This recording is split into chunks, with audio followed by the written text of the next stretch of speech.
안녕하세요. 김민지의 초등생활 교사 김민지입니다. 오늘은 칭찬에 대한 이야기를 가져와 봤습니다. 칭찬의 중요성 이미 너무 많이 들어서 알고 계실 텐데요. 그런데 정작 일상생활 속에서 막상 칭찬을 하기는 생각보다 쉽지 않습니다. 적용이 참 어렵죠. 그래서 오늘은 가장 쉽게 아이를 칭찬할 수 있는 두 가지 방법을 준비했습니다. 첫 번째 방법은요. 그 부모의 기쁜 감정을 아이에게 전달하는 것입니다. 예를 들어 아이가 설거지를 했다고 생각해 볼게요. 그럴 때 이렇게 표현하는 것입니다. 야, 우리 아들이 엄마를 위해서 설거지를 해줬네. 엄마 마음이 너무 행복해. 어깨가 좀 아팠었는데 어깨 다 나은 것 같이 기분이 좋다. 정말 고마워.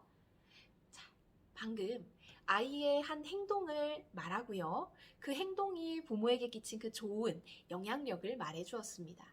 이때에도 아이는 칭찬받는다고 느끼게 되는데요. 가정 안에서 자신이 중요한 역할을 했다는 것, 자신이 중요한 가치를 지니고 있다는 것이 칭찬을 통해 발견되는 것입니다. 이때 굉장히 자존감에 좋은 영향을 주게 됩니다.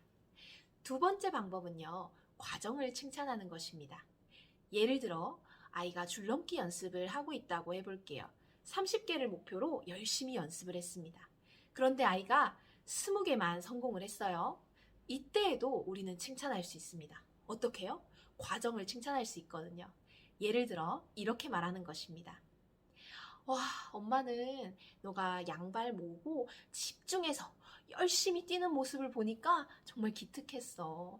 이렇게 열심히 연습했는데 20개 달성했네. 20개까지 해본 소감이 어때? 하고 물어봐 주는 것이지요. 30개를 달성하지 못했기 때문에 칭찬할 거리가 없는 것이 아니라 그 20개까지 오기 위해 노력한 아이의 모습을 있는 그대로 설명해주고 격려해주는 것입니다.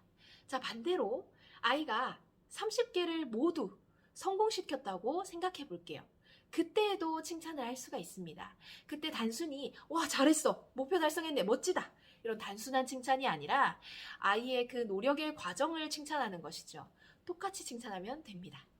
엄마는 내가 양발을 모으고 열심히 뛰면서 연습하는 모습 보니까 정말 기특했어. 30개 목표 중에 30개를 달성했네. 소감이 어때? 하고 물어봐 주는 것이지요. 어떻습니까? 실패했을 때와 성공했을 때 같은 말로 칭찬을 할 수가 있는 것입니다. 둘 다 과정에 초점을 뒀다는 포인트가 있죠. 자, 그러면 오늘부터 이 두 가지 방법으로 칭찬을 실천해 보시길 바랍니다. 첫 번째, 아이의 행동이 부모에게 미친 그 긍정적인 영향력을 표현해 주는 것. 두 번째, 과정에 초점을 두고 그 노력해온 아이의 과정을 언급하고 칭찬해 주는 것.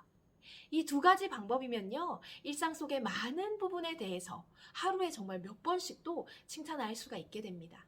아이의 자존감을 위해 우리 오늘부터 칭찬 실천해보면 좋겠습니다. 김민지의 초등생활 김민지였습니다. 감사합니다.